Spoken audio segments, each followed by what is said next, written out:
Rest in peace, Lancer. Man, it just sucks being the Lancer class, like, both in Zero and in Fate Stay Night.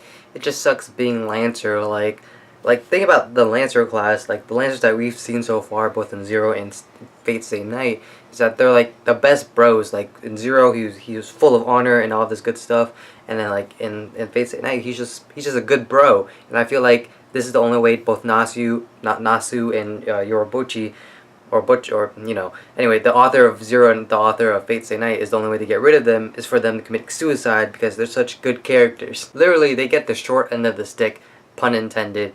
Anyway, let's move on with the whole Archer and Shiro thing, because in this episode we get to they finally announce it that who Archer really is, and he's Shiro from the future. Anyway, I really like how Ufotable put like a bunch of the Archer flashbacks, like him as Shiro and then turning into a counter guardian, which you find out what he really is.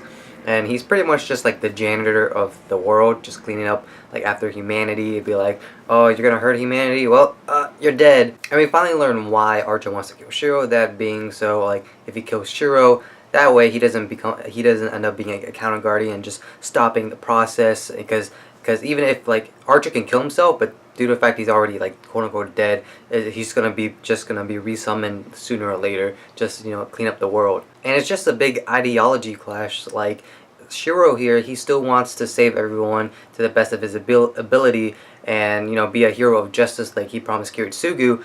But then Archer over here did all of that, and yet he's been betrayed by those ideals, and he realized that the only way to save the many or save everyone and try to make everyone not cry is by saving the many, or killing the few by saving the many, but basically having like the Kiritsugu mentality. What's really interesting is back in episode, I don't remember the episode exactly, it was when Archer was still working with Castor, like behind her back, and it was like he was talking to Kazuki about like what's the difference between good and evil, and then Kazuki was like, I'm paraphrasing here, Kazuki was like, evil is anything that you have regrets afterwards. And then because it plays into the fact that Shiro asked, does Archer have any regrets, and he has, of course I do.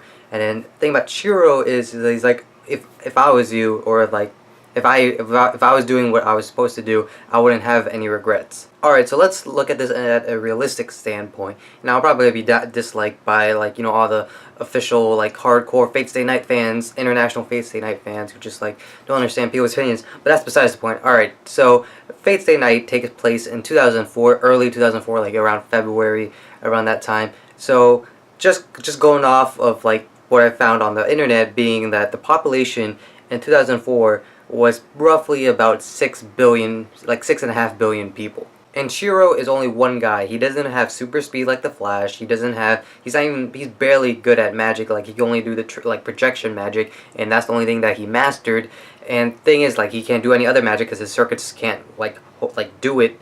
And not only that, like I said, he's one man. He can't travel across the world and constantly saving people. It's not like he has teleportation powers. So it's realistically not possible to save everyone and make sure no one cries. Because the thing is, like, let's say, hypothetically, you kill, like, Shiro kills a, like, Yakuza member or, like, a terrorist member. That terrorist member or Yakuza member probably has a family. Granted, it depends, like, their relationship with the family, but let's say they're a happy family and they understand, like, his family knows what they're doing. The family's gonna be sad that their dad is dead, right? Like, think about it. So they're crying, and you're not making everyone happy. And thing is, Rin, she's happy to go along with it, even though it's, like, unrealistic. Like, literally, it's, like, even if you had, like, teleportation magic, it's still not possible. Anyway, that's besides the point. So Archer and Shiro, they're gonna fight, because it's a clash of ideologies, and that's what Illumina Blade Works is all about.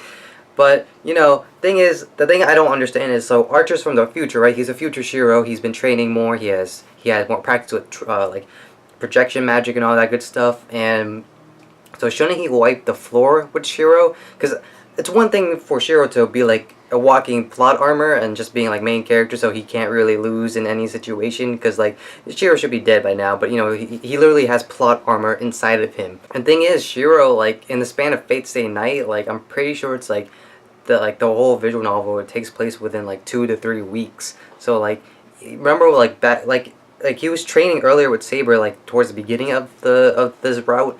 But thing is, that was only like a few days of training, so he shouldn't even be that good.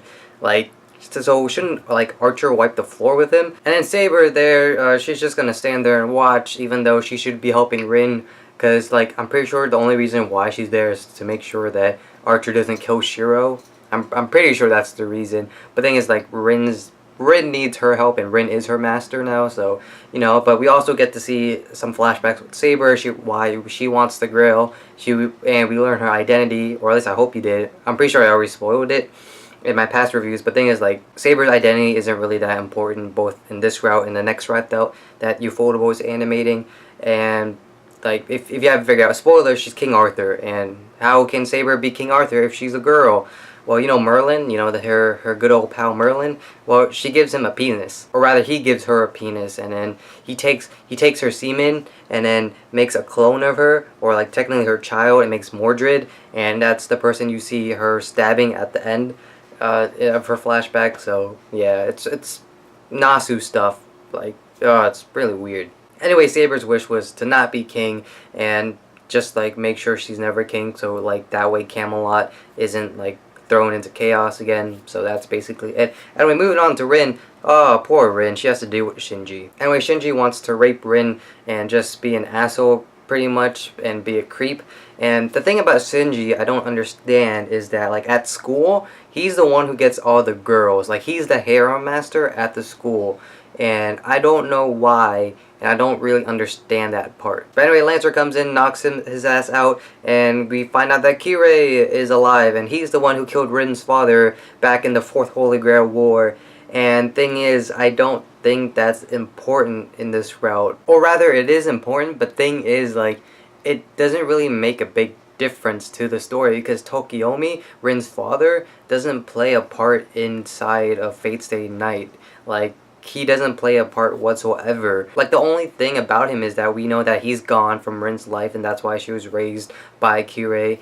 And there's another crucial part, but that's spoiling the next route, the Heaven's Fields route.